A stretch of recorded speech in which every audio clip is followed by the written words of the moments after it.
ছেলেটির নাম রবি, বয়স 18। উচ্চমাধ্যমিক পরীক্ষায় ফার্স্ট ক্লাস পেয়ে সদ্য কলেজে ভর্তি হয়েছে সে। বাবা মায়ের আদরের একমাত্র সন্তান রবি। রবির বাবা বিদেশে মানে দুবাই থাকে আর মা এই দেশে মানে বাড়ির গৃহিণী। রবি যেই এলাকায় থাকে সেটি শান্তিনিবাস আবাসিক এলাকা। এই আবাসিকে প্রতিটি বাড়ি ডুপ্লেক্স। আর রবি তার মাকে নিয়ে শান্তিনিবাস আবাসিকের শেষ ব্লক ইতে থাকে। এই ব্লগে শুধু দুটো বাড়ি, একটা রবিদের আরেকটা সাকিবদের। সাকিব হল রবির বড় ভাই। রবি ও সাকিবদের বাড়ি পাশাপাশি। রবিদের পরিবারের সাথে সাকিবদের পরিবার বেশ ঘনিষ্ঠ সম্পর্ক। দুই পরিবারের কেউ কাউকে না চিনলেও এত বছর পাশাপাশি থাকায় সম্পর্কটা সুগভীর হয়ে উঠল। রবির সাথে ভালো সম্পর্ক সাকিবের। সাকিব বিদেশে থাকে, ওমানে। সাকিব বিবাহিত। সাকিবের বিবির নাম সুইটি। সাকিব ও সুইটির এক সন্তান, নাম তাসিন। তো অল্প বয়সে রবি বুঝে গিয়েছিল ছেলে আর মেয়ের মধ্যে প্রেম হয়। আস্তে আস্তে স্বল্পবাসনা নারীদের প্রতি ভয়ঙ্কর টান অনুভূত হতে লাগল রবির। অ্যানুয়াল ফাংশনের জন্য আজ কলেজ বন্ধ, তাই রবি দেরিতে ঘুম থেকে উঠে ফ্রেশ হয়ে বাড়িতে কাউকে দেখতে না পেয়ে বুঝতে পারল তার মা বাড়িতে নেই, তার মানে কাকিদের বাড়িতে।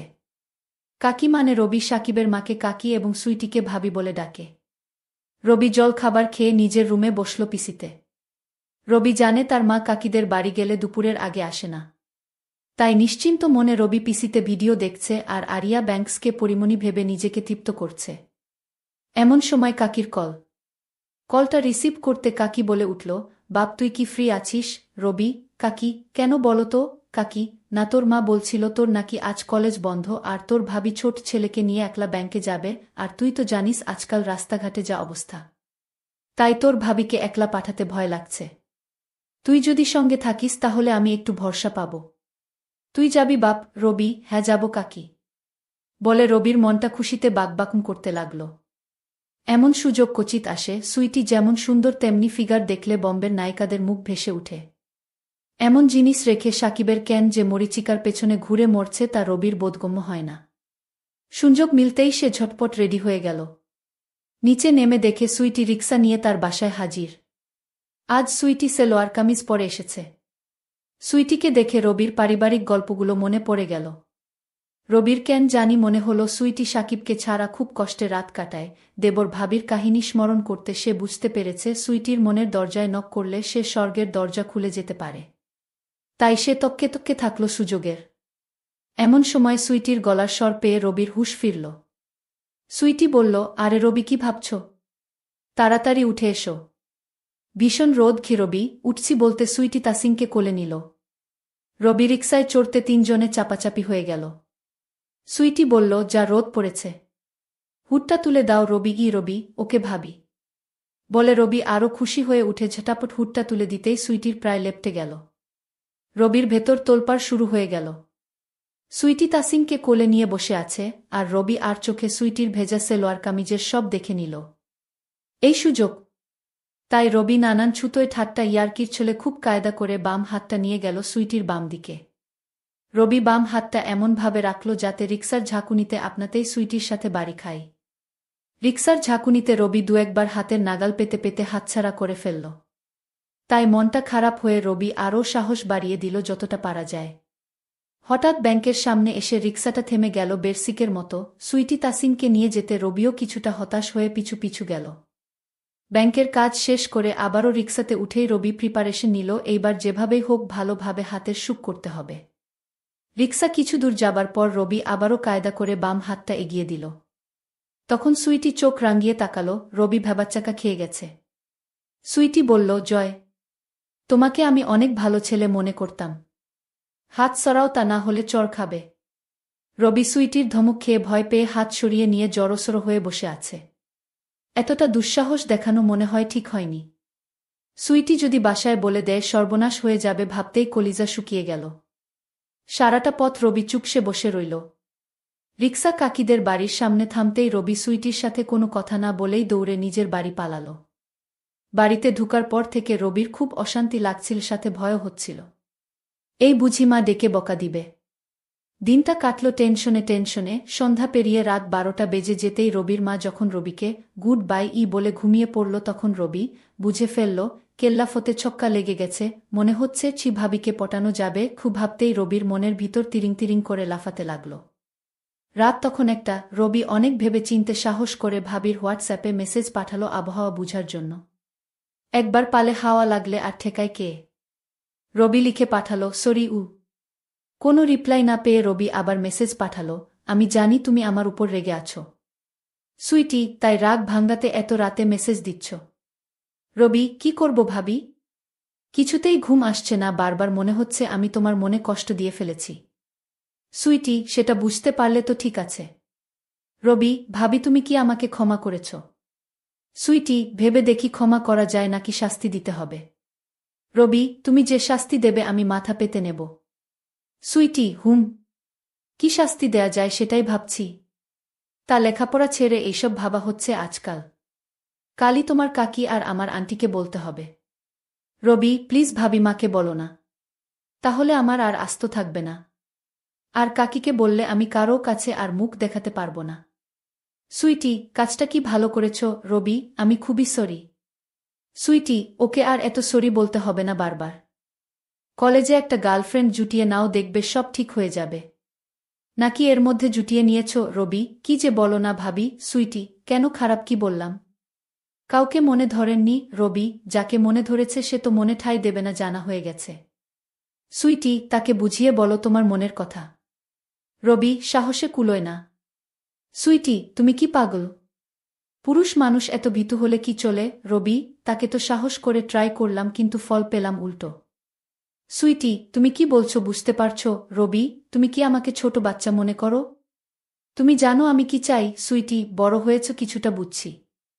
তা কি চাও? রবি, আরও বুঝতে চাই। ভালোবাসা চাই। সুইটি, আন্টিকে কালই বলতে হবে আপনাদের ছেলে বড় হয়ে গেছে, এবার একটা সুন্দরী মেয়ে খুঁজে বিয়ে দিয়ে দিন। রবি, সাথে এইটাও বলিও এক সুন্দরীর রূপে যে দিওয়ানা হয়ে আছি। সুইটি, আচ্ছা বলবো। তা সেই মানুষটা কে? রবি, চোখে আঙ্গুল তুলে যদি দেখিয়ে দিতে হয় তাহলে কি হবে? তুমি নিজেই খুঁজে নাও। সুইটি, বারে আমি জানব কিভাবে কে তোমার হৃদয় হরণ করেছে? রবি, তুমি খুঁজে দেখো, পেয়ে যাবে। সুইটি, আচ্ছা চেষ্টা করে দেখি। এখন ঘুমাও, অনেক রাত হয়েছে, সকালে কলেজ আছে না? রবি, হ্যাঁ আছে। সুইটি, তাহলে ঘুমাও, গুড নাইট। রবি, ওকে, গুড নাইট। এরপর থেকে দুজনের রুটিন হয়ে গেল প্রতি রাত্রিবেলা চ্যাট করা, আর সেই চ্যাট স্বভাবতই রূপ পাল্টে প্রেমিক প্রেমিকার চিরায়ত সম্পর্কের খুঁটিনাটি বিশ্লেষণ উদ্ধারে দ্রুত মোড় নিল। রবি সদ্য যুবক, তার অপার আগ্রহ নিয়ে সুইটির রূপ লাবণ্যের সাগরে ডুব দেবার অদম্য কৌতূহল, আর সুইটি মরছে স্বামী সঙ্গহীনা। তার জীবনে ধূমকেতুর মতো রবি এসে ভুলিয়ে দিতে চাইছে শূন্যতা। একঘেয়েমিজনিত জীবনে এক অবারিত সুবাতাসের নাম রবি।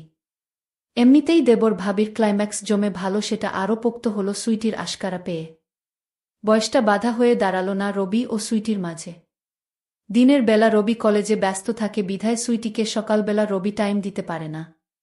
তবে প্রতি বিকেলে রবি নিজের বাড়ির ছাদে ওয়েট করে কখন সুইটি ছাদে উঠবে। সুইটি নির্দিষ্ট সময়ে ছাদে উঠে বলে রবিও সেই সময় ছাদে উঠে, দুজনের মাঝে চোখাচোখি হয়, কথা হয় ইশারাতে। রাতে বিছানায় যাবার পর সুইটি অধীর অপেক্ষায় থাকে কখন রবি মেসেজ দেবে। রবি সুইটির মনে জায়গা করে নিল মাস দুয়েকের ব্যবধানে। একদিন রবি মেসেজ দিল, ভাবি, সুইটি, কি গো আমার প্রেমিক আজ এত দেরি যে? আমি তো ভেবেছি নতুন কোনো প্রেমিকা জুটিয়ে ফেলেছ। রবি, একটাকেই ফিটিং দিতে পারলাম না, আর আরেকটার স্বপ্ন। কি করো তুমি? সুইটি, এই তো বিছানায়। রবি, তাসিন কি ঘুমিয়েছে? সুইটি, না। ঘুমিয়ে পড়বে কেন? রবি, না, এমনি জানতে চাইলাম। সুইটি, ও, আমি আরও ভাবলাম কি না কি। রবি, কি ভেবেছ শুনি? সুইটি, কত কিছু তো ভাবি, এত শুনে কাজ নেই। রবি, তুমিও দেখি আমার মতো। সুইটি, কিরকম? রবি, আমিও কত কিছু ভাবি তোমাকে নিয়ে। সুইটি, বাব্বাহ, তা কি ভাবো বলতো? রবি, সেটা বলতে হলে কাছাকাছি আসতে হবে। সুইটি, কাছাকাছি? কতটা কাছাকাছি? রবি, এই ধরো তোমার বিছানায়। সুইটি, ইস রে, বিছানায় পাবার এত শখ? কোমরের জোর আছে তো? রবি, সেটা পরীক্ষা করে দেখে নাও। সুইটি, দেখে তো মনে হয় কাঠমন্ত্রী। রবি, উপরটা দেখেই বুঝে গেলে সব। সুইটি, ধারণা তো করতে পারি। রবি, চাইলে দেখিয়ে দেব, তোমার পছন্দ হবে। সুইটি, সামলে রাখো, বউয়ের কাজে লাগবে। রবি, বুয়ের কাজেই তো লাগাতে চাইছি। শুধু শুধু রোজ রোজ নষ্ট হচ্ছে। সুইটি, কি নষ্ট হচ্ছে? রবি, তোমার সম্পদ। সুইটি, অসভ্য। আমার সম্পদ হলো কিভাবে? রবি, তুমি গ্রহণ করলেই তো তোমার সম্পদ। সুইটি, তুমি আস্ত একটা ইচড়ে পাকা। রবি, না, এখনো পাকিনি। তোমার পানি খাওয়ার পর পাকব। সুইটি, দাঁড়াও, পাকাচ্ছি তোমাকে। রবি, কবে? সুইটি, তোমার ভাই ফোন দিলে সব বলবো তাকে, তখন এমনিতেই পেকে যাবে। রবি, হ্যাঁ বলিও। সাকিব ভাইও বুঝবে তোমার শূন্যতা পূরণের চেষ্টা করছি। সুইটি, কিসের শূন্যতা? রবি, ভেতরে বাহিরে। উপরে নিচে। সুইটি, সেটা কিরকম? রবি, উপরেরটা ভালোবাসা দিয়ে আর নিচেরটার জন্য আলাদা অস্ত্র আছে। সুইটি, তোমার ভাই যদি জানতে পারে যে অস্ত্র দিয়ে তার বুকে ঘায়েল করার চেষ্টা করছে, তাহলে সেটা কেটে ফেলবে। রবি, কাটলে কাটুক। শুধু তুমি সেটা যত্ন করে রেখে দিও জায়গা মতো। সুইটি, হুম। রাখার মতো জিনিস হলে আর ফেলে দেবার মতো না হলে ভেবে দেখব। রবি, আর সাকিব ভাই কি ওখানে বসে বুড়ো আঙ্গুল খাচ্ছে নাকি? সুইটি, মানে? রবি, ভাবি তুমিও না কিছু বুঝো না। সব কি ভেঙ্গে বলতে হয়? সুইটি, আরে কি বলছো, তার আগামাথা কিছুই তো বুঝি না। রবি, মিডল ইস্ট দেশের মতো জায়গায়, যেখানে সুন্দরী সুন্দরী মেয়ে সহজলভ্য, সেখানে সাকিব ভাই কি বসে বসে মশা মারে নাকি? সুইটি, কি যা তা বলছো, তোমার ভাই এমন না। আমি চিনি তাকে। রবি, ভাবি জানি সাকিব ভাই এমন না, কিন্তু চামড়ার স্বাদ পাওয়া মানুষ কি আর তাছাড়া থাকতে পারবে বলো? এই চাহিদার কাছে কত মুনিলসি সামলাতে পারল না, আর তুমি ভাইয়াকে। সুইটি, তুমি আমাকে পটানোর জন্য তোমার ভাইয়ের বদনাম করছো। রবি, ভাবি তুমি যেমন ভাবছ বিষয়টা তেমন না। আমি শুধু বাস্তবতাটা তোমাকে বলছি, তুমি নিজেকে নিজে প্রশ্ন করে উত্তর খুঁজে নিও। তুমি কি ভাবো হাতের নাগালে পরীর মতো সাদা মেয়েরা পেয়েও সাকিব ভাই ফিরেও তাকাবে না, বসে বসে মশা মারবে? সুইটি, কি জানি বাবা। তোমাদের পুরুষ মানুষদের বুঝা বড় কঠিন। বাদ দাও তো। রবি এই দুমাসে সুইটিকে পুরো নিজের করে নিল। রবির এলেম আছে। বিধর্মী সুন্দরী এক বাচ্চার মাকে কিভাবে পুটিয়ে নিল। একেই বলে পুরুষ মানুষ। আর সুইটির মতো এমন কাউকে কে নাইবা পটাতে চাইবে? রবি, ওকে কল দিই। সুইটি, না না। রবি, কেন? সুইটি, তোমার কাকি এখনো জাগা। রবি, ওহ, তোমার সাথে কথা বলতে খুব ইচ্ছে করছে। সুইটি, তোমার তো কত কিছুই ইচ্ছে করে, তার সব কি আর মেটাতে পারবো? রবি, কেন পারবে না? ইশারাই কাফি। সুইটি, তুমি সারাক্ষণ এইসব চিন্তা করো। রবি, কি করব, তুমিই তো আমার চিন্তা চেতনায় সবসময় বিরাজ করো। তোমাকে ছাড়া আর কাউকে ভাবি না। সুইটি, লাল টুকটুকে একটা বউ পেলে সব ভুলে যাবে। রবি, তুমিই আমার লাল টুকটুকে বউ। উপরে সাদা ভেতরে লাল। সুইটি, তুমি দিন দিন ভীষণ পাজি হয়ে যাচ্ছ। রবি, যা সত্যি তাই বললাম। সুইটি, হয়েছে হয়েছে, এখন ঘুমাও। রবি, ঘুম আসলে ঘুমিয়ে যাব, তোমাকে বলতে হবে না। সুইটি, তুমি আমাকে এত পাগল বানাও কেন? খুব লোভ হয়। রবি, আমি তোমার জন্য পাগল তাই। কাল বিকেলে ছাদ দিয়ে তোমাদের রুমে আসব। সুইটি, এই না না। রবি, না কেন? সুইটি, কেউ দেখলে কি হবে ভেবেছ? রবি, দূর, কেউ দেখবে না। তুমি শুধু ছাদের দরজা খোলা রেখো, আর কাকি তাসিনকে নিয়ে নিচে এলে একটা মিস কল দিও, আমি চলে আসব। আর কাকি তো সিঁড়ি বেয়ে উপরে উঠতে পারে না।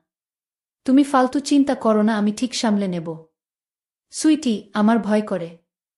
রবি, কিসের ভয়? সুইটি, তোমার কাকি জানলে সর্বনাশ হয়ে যাবে। আমার সংসারের কি হবে ভেবেছ? তোমরা পুরুষ মানুষ, তোমাদের তো 7 গুণ মাফ। আমরা মেয়েদের কত কিছু হিসেব করে চলতে হয়। একবার দাগ লাগলে মরা ছাড়া গতি নেই। রবি, দূর ভাবি, তুমি অয়থাই ভাবছ। সুইটি, এখন ঘুমাও, কত রাত হয়েছে খেয়াল করেছ? সকালে তাসিনের স্কুল আছে, আমারও ঘুম পাচ্ছে। রবি, ওকে। মনে থাকে যেন কাল দুপুরে। সুইটি, তুমি কি সত্যি সত্যি আসবে? রবি, কেন? তুমি চাও না? সুইটি, ভয় হচ্ছে। রবি, ভয়কে কাবু করাই আমার কাজ। কাল তোমাকেও আমার করব। সুইটি, দেখা যাবে। Rabi, good night. Sweety, good night. পরের দিন সকালবেলা রবি তাড়াতাড়ি ঘুম থেকে উঠে ফ্রেশ হয়ে গেল। ফ্রেশ হয়ে কলেজে চলে গেল। আজ রবির মনটা আনচান করছিল। তাই ক্লাস বাদ দিয়ে তাড়াতাড়ি বাড়ি এসে মধ্যভোজন করে ছাদে চলে গেল। ছাদে উঠে আম গাছের ডাল বেয়ে সাকিবদের বাড়ি চলে গেল। সুইটির কোনো কল না পেয়ে রবি মেসেজ পাঠালো, কোথায় তুমি, সুইটি? কেন? বাসায়। আর কোথায় থাকব রবি, বাসায় যে আছো তা জানি। কিন্তু তোমার তো কল দেওয়ার কথা। আমি এসে বসে আছি। সুইটি, কি বলছ? তুমি সত্যি চলে এসেছ? রবি, পথ ক্লিয়ার থাকলে মিস কল দাও, তাহলে বুঝবে সত্যি না মিথ্যা। সুইটি, যাই। আমি তো ভেবেছি তুমি ঠাট্টা করছ। রবি, তাড়াতাড়ি মিস কল দাও। আমি এই গরমে রোদে বসে আছি। সুইটি, মিস কল দিতে পারি এক শর্তে। রবি, তোমার সব শর্ত মাথা পেতে নেব। বলো কি সুইটি, বাড়াবাড়ি করতে পারবে না? রবি, ওকে মহারানী। দেখতে তো দেবে। নাকি সেখানেও সংবিধিবদ্ধ সতর্কীকরণ আছে? সুইটি, যদি তুমি দেখাও। রবি, আমি তো দেখাতেই এসেছি। পছন্দ না হলে দূর দূর করে তাড়িয়ে দিও। সুইটি, বাব্বাহ, তার মানে তুমি শিওর আমার পছন্দ হবেই? রবি, আমি শিওর। তাড়াতাড়ি মিস কল দাও। সুইটি, ওকে। এই দেখে রবি সুইটির কলের জন্য ছাদে ওয়েট করতে লাগল। কয়েক মিনিট পর সুইটির মিস কল পেতে রবি বুঝতে পারল পথ ক্লিয়ার। তার মানে সে যেতে পারবে। রবি এদিক ওদিক তাকিয়ে আশেপাশের ছাদে কাউকে দেখতে না পেয়ে এমবাপ্পের মতো দৌড়ে সুইটির বাড়িতে ঢুকে পড়ল। সিঁড়ি দিয়ে নিচে নামতেই রবির চোখ ছানাবড়া হয়ে গেল। সুইটি দোতলায় কোমর বেঁকিয়ে দাঁড়িয়েছিল আর তার পরনে ছিল কালো ম্যাক্সি। সুইটি হাত দিয়ে ইশারা করতে রবি সুইটির কাছে চলে এলো। সুইটি রবির হাত ধরে ড্রয়িং রুমে চলে গেল। আমার মা মারা যাওয়ার 4 বছর পরেও আমার বাবা আর কোনো বিয়ে করেননি। যদিও আমার বাবা এখনো যথেষ্ট শক্তিশালী, তারপরেও আমার বাবা আমার দিকে তাকিয়ে দ্বিতীয় বিয়ে আর করেনি। এভাবে আমি আর বাবা মিলে একসাথে থাকতাম। বাবার আর আমার খুব সুখের একটা সংসার ছিল। একদিন বাবা রাতের বেলায় আমাকে বলল, মা জয়ন্তী, আজকে আমার শরীরটা খুব খারাপ লাগছে। আমার কিছুই ভাল লাগছে না। আমার একা একা থাকতে মন কেমন যেন করছে। মা জয়ন্তী, তুমি কি আমার পাশে থাকবে আজকে একটু? আমি বললাম, কেন থাকব না বাবা? অবশ্যই থাকব। তুমি আমার বাবা। তারপর বন্ধুরা, সেদিন রাতে আমি বাবার সাথে ঘুমালাম। গভীর রাতে ঘুমের মধ্যে বাবা আমার সাথে যা করল তা শুনলে বন্ধুরা তোমাদের চোখে পানি চলে আসবে। বন্ধুরা, আজকের গল্পটি অনেক অনেক ইন্টারেস্টিং। আশা করি তোমরা পুরো গল্পটা শুনলে অনেক মজা পাবে। তবে বন্ধুরা, তোমাদের নিকট আমার ছোট্ট একটি অনুরোধ।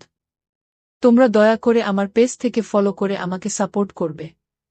তাহলে চলো বন্ধুরা, গল্পটি শুরু করি। হ্যালো বন্ধুরা, আমার জয়ন্তী। আমি বাংলাদেশী একজন মেয়ে। আমার বয়স 18। গত 5 বছর হয়ে গেছে আমার মা মারা গিয়েছে। আমার মায়ের অসময়ে মারা যাওয়াতে আমার বাবা একেবারে ভেঙে পড়েছিল। আমার মা যখন মারা যায়, তখন আমার বাবার বয়স ছিল প্রায় 40-এর কাছাকাছি। মা মারা যাওয়ার পর বাবা আর দ্বিতীয় সংসার করেননি। আমি ছিলাম বাবার একমাত্র আদরের মেয়ে। বাবা আমাকে অনেক ভালোবাসত, যে কারণেই বাবার দ্বিতীয় সংসার করেননি। আমার কষ্ট হবে বলে আমি বাবাকে বিভিন্নভাবে সান্ত্বনা দিতে লাগলাম।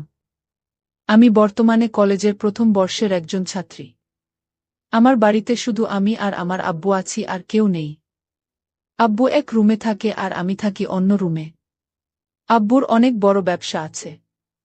মাঝে মধ্যে অফিসে যান, না গেলে সারাদিন বাসায় থাকে। আমি কলেজে যাই। একটা কাজের বুয়া আছে, সে ঘরের সব কাজ করে দিয়ে যায়। আমি শুধু রাতের রান্না করি আর সকালের নাস্তা বানাই। একদিন কলেজ 1 ঘন্টা আগেই ছুটি হলো। আমি কলেজ থেকে বাসায় আসলাম। অনেকবার কলিং বেল দেওয়ার পরেও আব্বু দরজা খুলছে না। সাধারণত এমন হয় না। প্রতিনিয়তই আব্বু কলিং বেল চাপের সাথে সাথে দরজা খুলে, কিন্তু আজ খুলছে না। আমার ব্যাগ থেকে ডুপ্লিকেট চাবি বের করে আমি বাসায় ঢুকলাম। সেদিন খুব গরম ছিল। আমি বাসায় ঢুকে ফ্যান চালিয়ে দিলাম। তারপর আমি আব্বুর খোঁজে গেলাম। দেখলাম আব্বু ঘুমিয়ে আছে। আমি আব্বুকে ডাকতে গেলাম।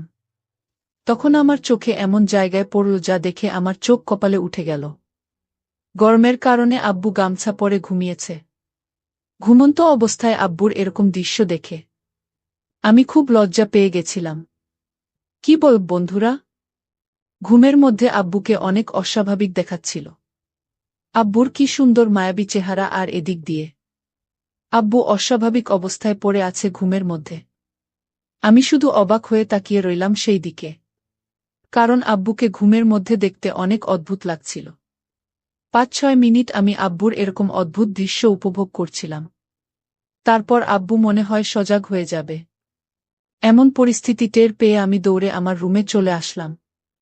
আর মনে মনে ভাবতে লাগলাম, আমি এটা কি দেখলাম? সারারাত বন্ধুরা এটা নিয়ে কল্পনা করতে করতে হঠাৎ আমি ঘুমিয়ে পড়লাম। আর ঘুমের মধ্যে আমি একটা বাজে স্বপ্ন দেখেছিলাম, যেটা আমার নিজের আব্বুকে নিয়ে। স্বপ্নটা দেখে আমার খুব খারাপ লেগেছিল। পরের দিন বন্ধুরা সকালে ঘুম থেকে উঠে আমি কলেজে চলে গেলাম। কলেজে গিয়েও সেদিন আমার খুব একটা বেশি ভালো লাগছিল না। আমি কলেজে 2টা ক্লাস করে চলে আসলাম বাসায়। আমার আব্বুর ব্যবসা বাণিজ্য, বেশিরভাগ ম্যানেজার দেখাশোনা করত। বেশিরভাগ সময় আমার আব্বু বাসায় থাকত। সেদিন বন্ধুরা আমি খুব সকাল সকাল কলেজ থেকে চলে আসার পর আব্বুর রুম থেকে এক ধরনের মেয়েলি কণ্ঠে অদ্ভুত রকমের শব্দ শুনতে পেলাম। আমি এরকম ধরনের অদ্ভুত শব্দ শুনতে পেয়ে মনে মনে ভাবলাম, আমার আম্মু মারা গিয়েছে প্রায় 5 বছরের উপরে হয়েছে, কিন্তু আমার আব্বুর রুম থেকে এরকম মেয়েলি কণ্ঠ আসছে কেন? সেটা আমার মাথায় আসছিল না। কে আমার আব্বুর রুমে? তাহলে কি আব্বু বাহির থেকে মেয়ে এনে সব করে? বিষয়টা ভাবতে আমার কাছে খুব খারাপ লাগছিল। এক সময় মনে সাহস নিয়ে ভাবলাম, এখন আব্বুর রুমে আমি গিয়ে দেখব আব্বুর রুম থেকে আর আব্বু কোথায় থেকে এরকম ধরনের বাজে মেয়ে নিয়ে এসে আমাদের পবিত্র বাসাটাকে অপবিত্র করছে। সেটা নিশ্চিত হওয়ার জন্য আমি আমার আব্বুর রুমের কলিং বেল টিপতেই 5-6 মিনিট পর আব্বু দরজা খুলল। দরজা খুললে আমি আব্বুর রুমে গিয়ে দেখলাম কেউ নেই। আমি বিশ্বাসটা দেখে খুব হতবাক হয়ে গেলাম। ভাবলাম আমি নিজের কানে মাত্র শুনলাম আব্বুর রুম থেকে মেয়ে কণ্ঠের আওয়াজ আসছে, কিন্তু আমি ঘরের ভিতরে এসে দেখি কিছু নেই। কাউকে আমি খুঁজে পেলাম না। কি আশ্চর্য ব্যাপার! আমি ঘরের চারদিক ও পাশ খুব ভালোভাবে কাউকে খোঁজার চেষ্টা করছি। আমার এরকম অবস্থা দেখে আমার আব্বু আমাকে জিজ্ঞেস করল, মা জয়ন্তী, তুমি কি কাউকে খুঁজছ? আমি বললাম, না বাবা, আমি কাউকে খুঁজছি না। আমার কেন যেন মনে হলো তোমার ঘর থেকে কেমন যেন একটা অদ্ভুত আওয়াজ আসছিল, যে কারণে আমি দেখতে এসেছিলাম। তোমার এখানে কিসের আওয়াজ?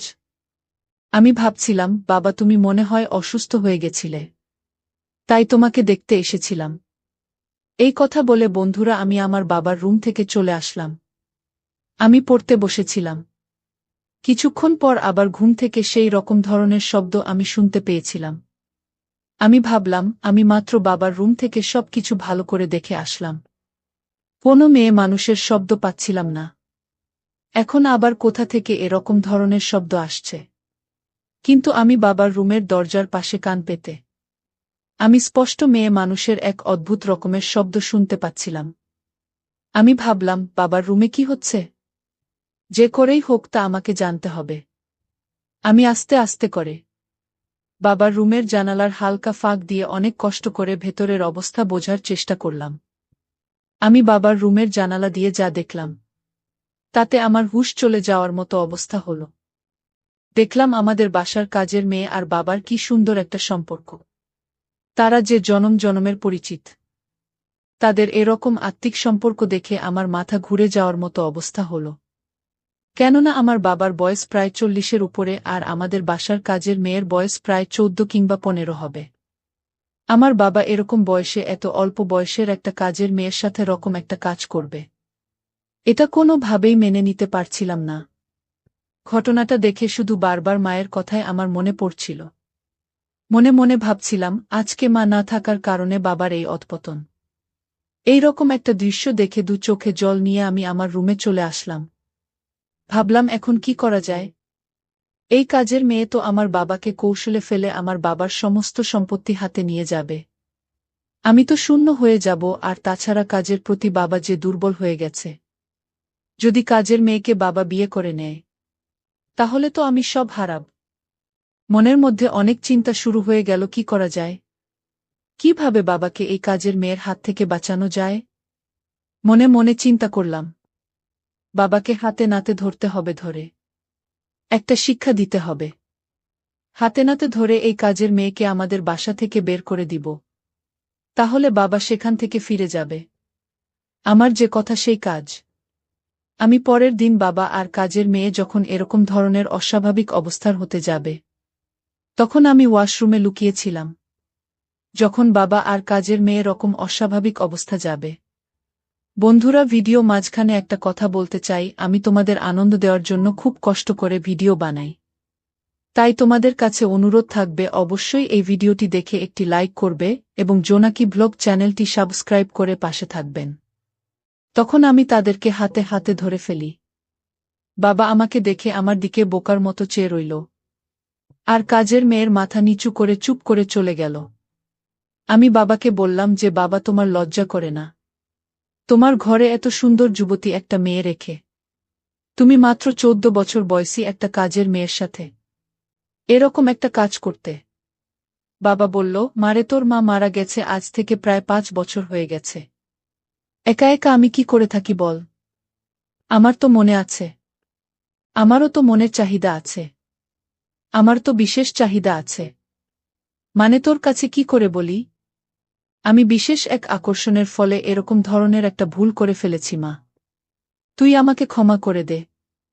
আমি বললাম, বাবা, তাই বলে তুমি কি এই ছোট্ট একটা কাজের মেয়ের সাথে এরকম করবে? এখনই তুমি এই কাজের মেয়েকেই বাসা থেকে বিদায় করে দাও। তারপর আমার বাবা বলল, মারে, যদি আমি কাজের মেয়েকে আমাদের বাসা থেকে বিদায় করে দেই, তাহলে আমার দেখাশোনা, আমার খেদমত করবে কে? আমাকে সঠিক টাইমে ওষুধ খাইয়ে দেবে কে? আমার ব্যথা হলে আমাকে মলম লাগিয়ে দেবে কে? আমি বললাম, বাবা, তুমি কোনো চিন্তা করো না। আমি তোমার মেয়ে। আমি তোমার সব কাজ করে দিব। তোমার মাথায় তেল দিয়ে দিব। তোমাকে ওষুধ খাইয়ে দিব। তোমাকে ঘুম পাড়িয়ে দিব। আমি তোমার সব কিছু করে দিব। তারপরও বাবা, তুমি এই কাজের মেয়েটাকে বিদায় করে দাও। সে তোমার সাথে অনেক বাজে কিছু করেছে। আমার কাছে মনে হয়েছে ওই কাজের মেয়ের অন্য কোনো মতলব আছে। তুমি যত দ্রুত সম্ভব বাবা তাড়াতাড়ি মেয়েকে বিদায় করো। বাবা বলল, আচ্ছা ঠিক আছে মা। আমি তাহলেই কাজের মেয়েকে বিদায় করে দিচ্ছি কিছু টাকা পয়সা দিয়ে। তারপর বন্ধুরা, আমার বাবা আমার কথা শুনে কাজের মেয়েকে বিদায় করে দিল কিছু টাকা পয়সা দিয়ে। পরের দিন থেকে আমি বাবার প্রতি সমস্ত রকম খেয়াল রাখার চেষ্টা করতাম। বাবা মার যত্ন পেয়ে অনেক খুশি থাকত। একদিন বাবা রাতের বেলায় আমাকে বলল, মা জয়ন্তী, আজকে আমার শরীরটা খুব খারাপ লাগছে। আমার খুব একটা ভাল লাগছে না। আমার একা একা থাকতে ভয় করছে। মা জয়ন্তী, তুমি কি আমার পাশে থাকবে আজকে একটু? আমি বললাম, কেন থাকব না বাবা? অবশ্যই থাকব। তুমি আমার বাবা। তারপর বন্ধুরা, সেদিন রাতে আমি বাবার সাথে ঘুমালাম। আমি যখন গভীর ঘুমে আচ্ছন্ন ছিলাম, তখন আমি অনুভব করলাম কেউ আমার সাথে ভিন্ন রকম কিছু করছে, যা সম্পূর্ণ অস্বাভাবিক একটা কাজ ছিল।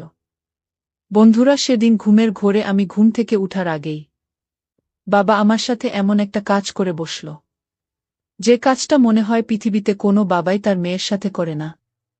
আমি খুব তড়িঘড়ি করে ঘুম থেকে উঠলাম। উঠে বাবাকে একেবারে সম্পূর্ণ অস্বাভাবিক অবস্থায় পেয়েছিলাম। তখন আমি বাবাকে বললাম, বাবা, তুমি কিভাবে পারলে তোমার মেয়ের সাথে এই কাজটা করতে? তখন বাবা কোনো উত্তর দেয় না। আমি তখন অনেক কান্না করেছিলাম। আমার কান্নার শব্দ শুনে বাবা বলল, মারে, দীর্ঘদিনের অভ্যাস তো, তাই ফেরাতে পারলাম না। আমার ভুল হয়ে গেছে, আমাকে তুমি ক্ষমা করে দিও। আমি জানি আমি যে কাজ করেছি তা ক্ষমার অযোগ্য। তারপরেও মা, আমি তোর কাছে ক্ষমা চাচ্ছি। পারলে তুমি ক্ষমা করে দিস, আর কোনোদিন আমি এরকম ধরনের কাজ করব না।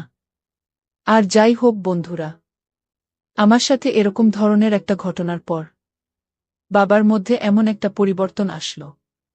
পরবর্তীতে আর কোনো দিন বাবা এরকম ধরনের কাজ করেনি।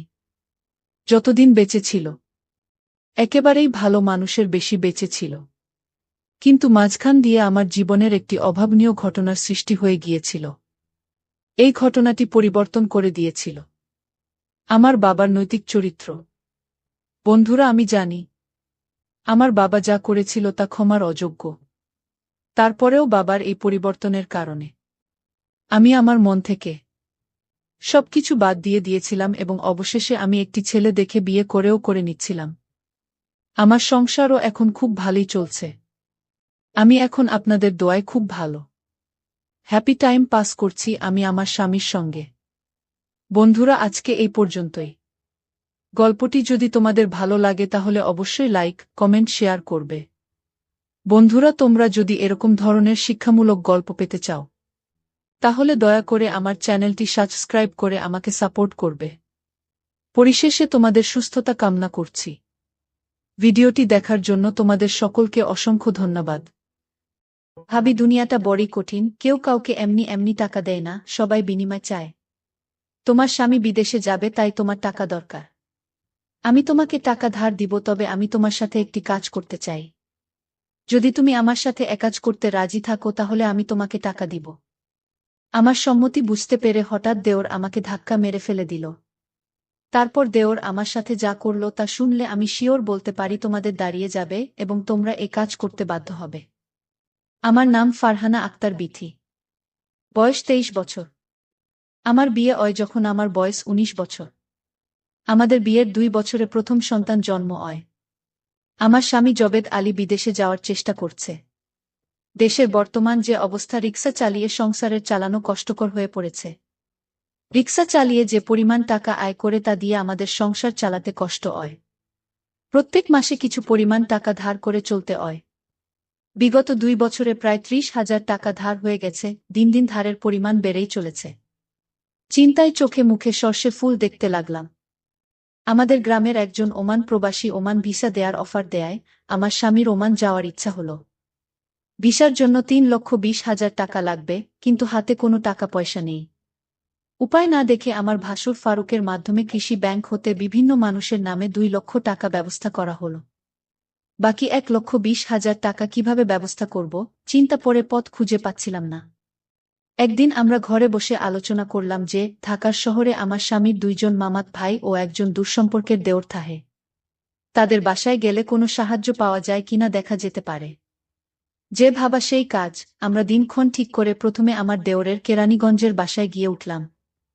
আমার দেওর অবিবাহিত ছিল, সরকারি ভালো চাকরি করে, ভালো বেতন পায়। বেতন ছাড়াও ভালো আউট ইনকাম পায়, তাই টাকার কোনো অভাব নাই বললে চলে। সামনে বিয়ে করার পরিকল্পনা আছে, তাই বড় একটি বাসা নিয়ে থাকে।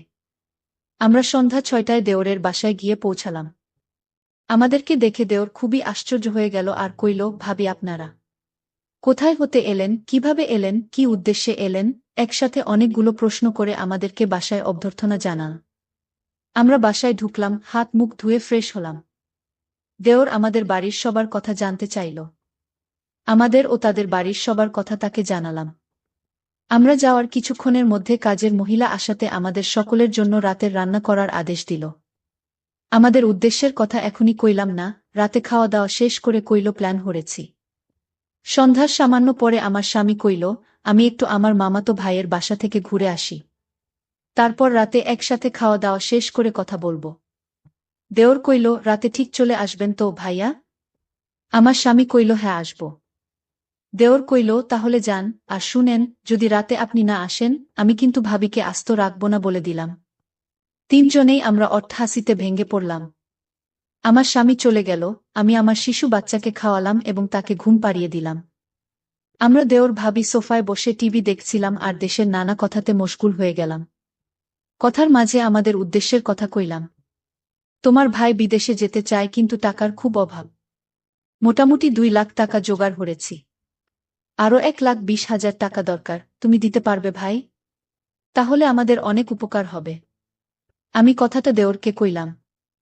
আমার কথা শুনে দেওর কইল, এত টাকা আমি একসাথে কখনো দেখি নাই বলে হঠাৎ দুষ্টুমির ছলে সোফায় কাত হয়ে পড়ে গেল। অভিনয় করার দরকার নেই বলে আমি তাকে টেনে তুলতে গেলাম। অমনি সে আমাকে দুহাতে ধরে আমার হামি শুরু করল।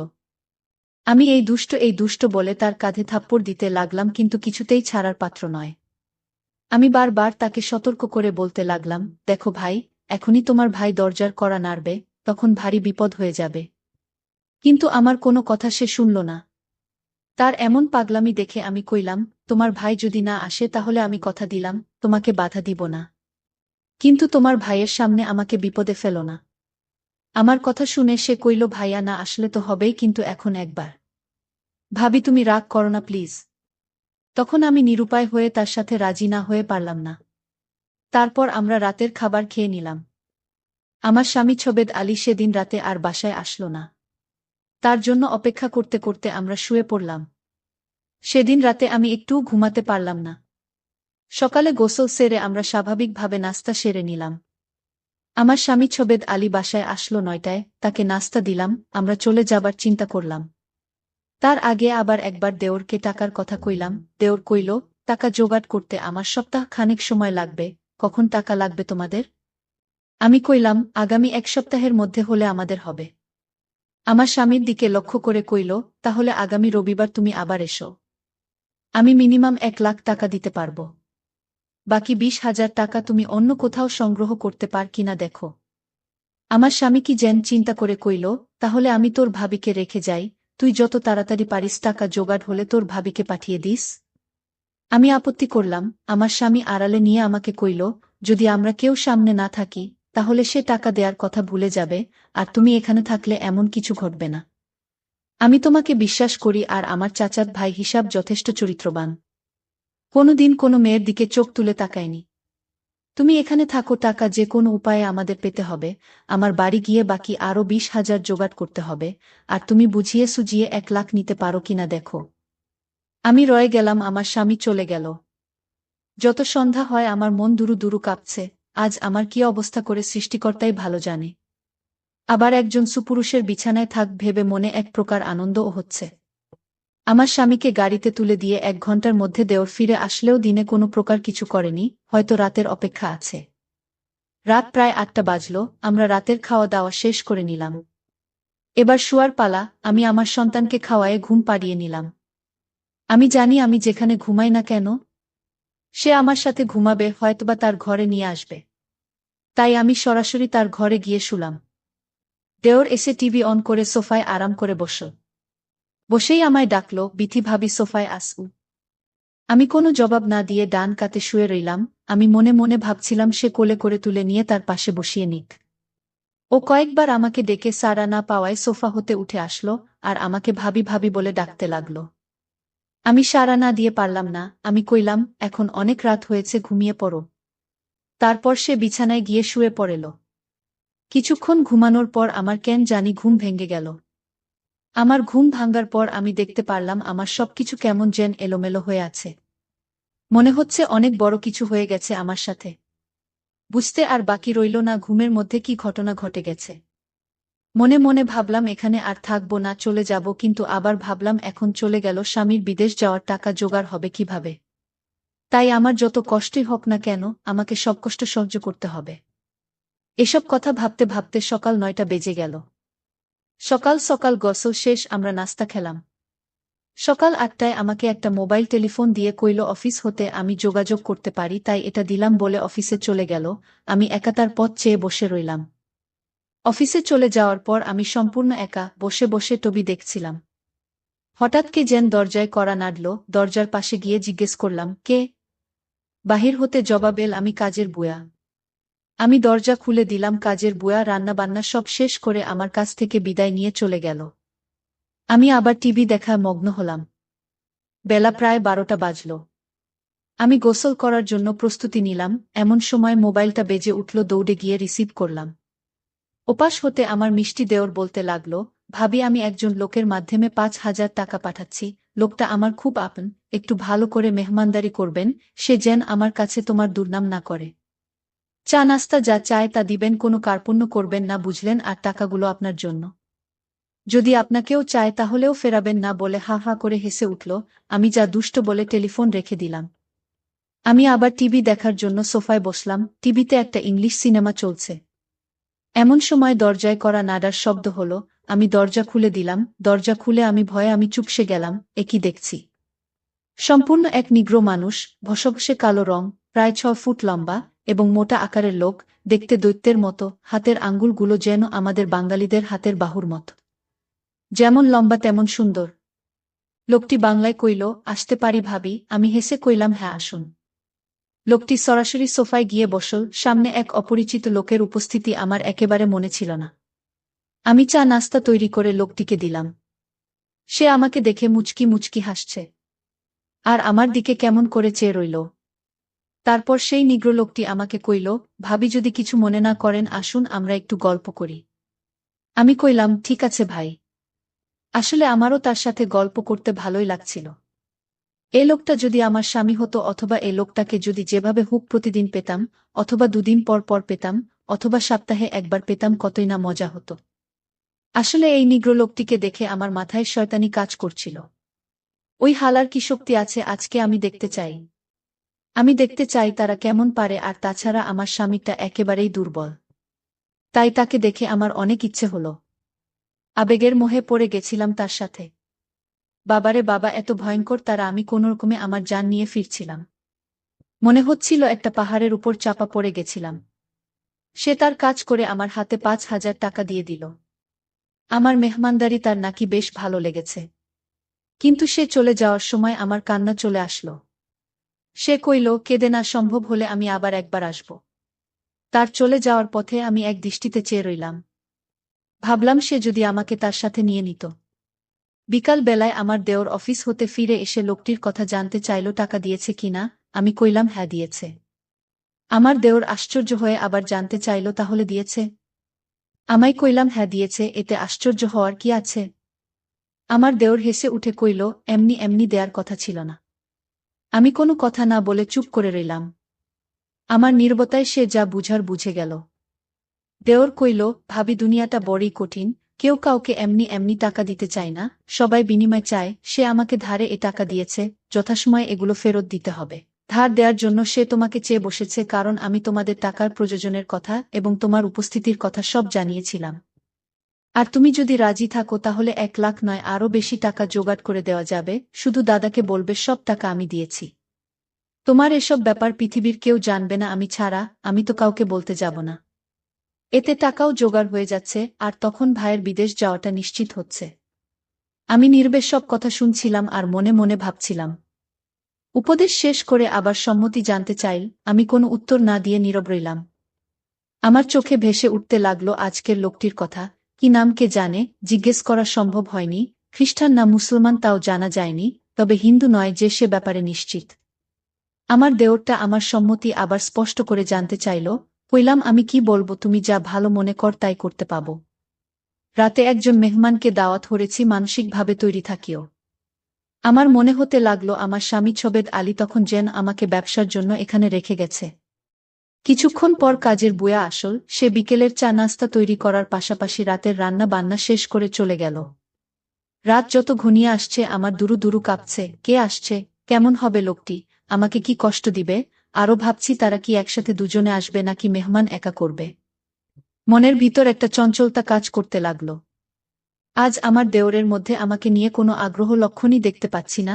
সম্ভবত রাতের মেহমানের জন্য আমাকে ফ্রি রাখতে চাচ্ছে। রাত 8টা বাজলে আমি দেওরকে কইলাম, খেয়ে নেবে না, মেহমানের জন্য অপেক্ষা করবে? কইল, না, মেহমান খেয়ে আসবে, চল আমরা খেয়ে নিই। আমরা খেয়ে নিলাম। আমরা বসে বসে টিভি দেখছি। প্রায় রাত 10টা। দরজায় খটখট আওয়াজ শুনলাম। বুঝলাম মেহমান এসে গেছে। আমার সমস্ত শরীরে এক অজানা শিহরণ জেগে উঠল। কিছুক্ষণের মধ্যে আমার নিয়ে এক অজানা অচেনে পুরুষ শুরু করবে। আমার বিপদের সময় আমাকে 5,000 টাকা দিবে। আমার দেওর দরজা খুলে দিল। মেহমান ঘরে ঢুকে জানতে চাইল, তোমার বিথি ভাবি কই? দেওর বলল, ভিতরে আছে। দুজনে একসাথে আমি যে ঘরে আছি সে ঘরে চলে এল। দেওর তার সাথে আমাকে পরিচয় করিয়ে দিল। লোকটির দৃষ্টি আমার উপর। লোকটি দেওরের উদ্দেশ্য করে কইল, তোমার ভাবিকে দেখতে দারুণ লাগছে। আমি একমনে টিভির দিকে তাকিয়ে আছি, আর চোখে লোকটির অবয়ব দেখছি। ফর্সা সুন্দর চেহারার লোক। আমার দেওর কয়েক মিনিট পর বলে উঠল, তোমরা বসে কথা বল, আমি একটু পাশের রুম হতে আসছি। সে আসবে না আমি জানি, সেটা বলে লোকটির কাছে আমাকে হাওলা করে দিয়ে গেল। লোকটিও সেটা বুঝেছে।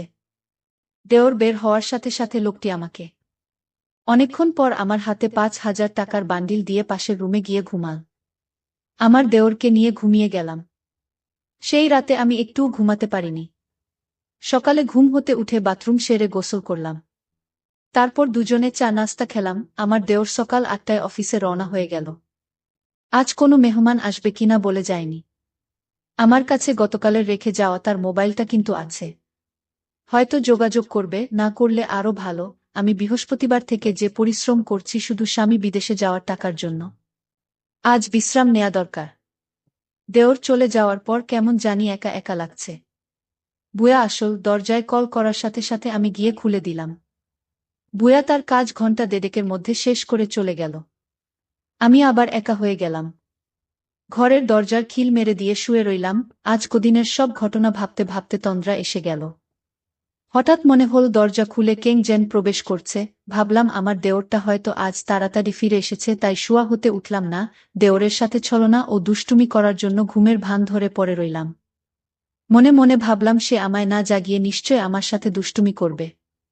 দেওর ঘরে ঢুকে দরজা বন্ধ করে দিল। আস্তে এক পা দুপা করে আমার ঘরে প্রবেশ করল।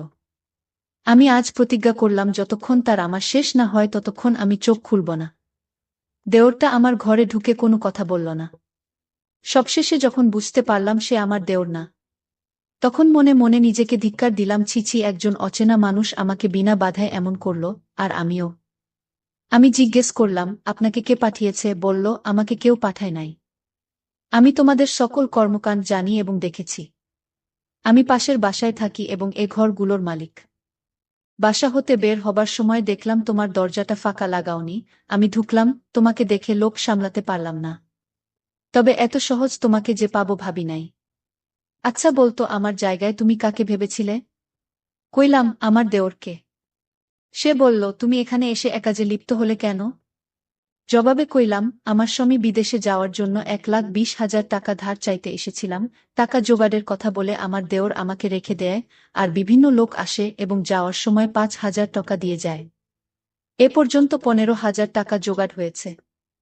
আমি সত্যিকারে এমন নই, স্বামীর মঙ্গল এবং দেওরের অনুরোধে এমনটা হরেছি। তোমার কি আপন দেওর? না, আমার স্বামীর গ্রাম্য বাল্য বন্ধু এবং দূর সম্পর্কের চাচাত ভাই। লোকটি হেসে উঠল, তাই? চিন্তা করো না, আমি তোমাকে সাহায্য করব। আমি এখানে একা থাকি, কেউ নেই। যতদিন থাক আমি তোমাকে চাই। আমি এখনই তোমাকে ৩০,০০০ টাকা দিচ্ছি। এ বলে বাসায় গিয়ে টাকা নিয়ে ফিরে আসল। আমার ৩০,০০০ টাকার বান্ডিল দিয়ে কইল, কাউকে বলবে না। তোমার দেওর ১,০০,০০০ টাকা দিলেও এগুলো তোমার, শুধু দিনের একটা সময়ে তোমাকে চাই যতদিন এখানে থাকো। আমি মেঘ না চাইতে বৃষ্টি পেলাম।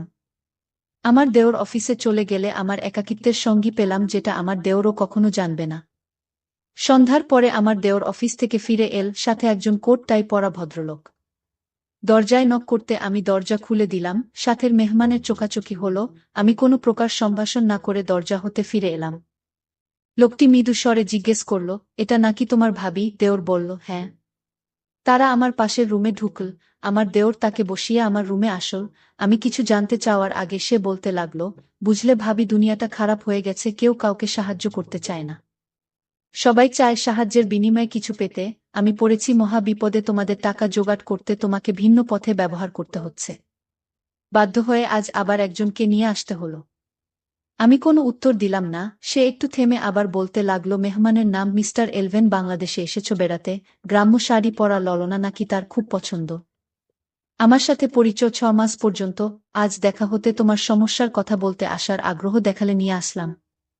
আমি শুধু কইলাম, মেহমানকে কি খাওয়াবে? বলল, সে বিষয়ে তুমি চিন্তা করো না, আমি হোটেল থেকে নিয়ে আসব। তুমি খেয়ে নাও, আমরা দুজনে একসাথে খাব। সে কাপড় বদলে পাশের রুমে চলে গেল। সে ফাঁকে আমি খেয়ে নিলাম। রাত ৮:৩০ বেজে গেল। দেওর এলভেনের জন্য খাবার আনতে বের হলো। সে বের হবার সাথে সাথে লোকটি ঘরে প্রবেশ করল, সরাসরি আমার পাশে সোফায় বসে গেল। আমি একটু লজ্জাবনতভাবে উঠে দাঁড়িয়ে তাকে বসার জন্য অনুরোধ করলাম। সে বসে আমাকে তার পাশে বসতে বলল। আমাদের বাংলাদেশিদের চেয়ে বিদেশিরা অনেক স্মার্ট, ওদের তুলনায় আমার স্বামী কিছুই না। সবশেষে সে যখন চলে যাবে সে আমাকে ১০,০০০ টাকা হাতে ধরিয়ে দিল। এভাবে আমার ১,২০,০০০ টাকা জোগাড় হয়ে গেলে দেওরকে কইলাম, আমি চলে যেতে চাই। দেওর না বলল না। তারপরের দিন সকালে আমায় বাসে তুলে দিলে আমি বাড়ি চলে এলাম। কয়েকদিন পর আমার স্বামী বিদেশে চলে গেল। এখন আমাদের সংসারে কোনো অভাব নেই। স্বামী মাস থেকে যে পরিমাণ টাকা পাঠায় তাতে আমাদের সংসার চলে অনেক টাকা বেঁচে যায়।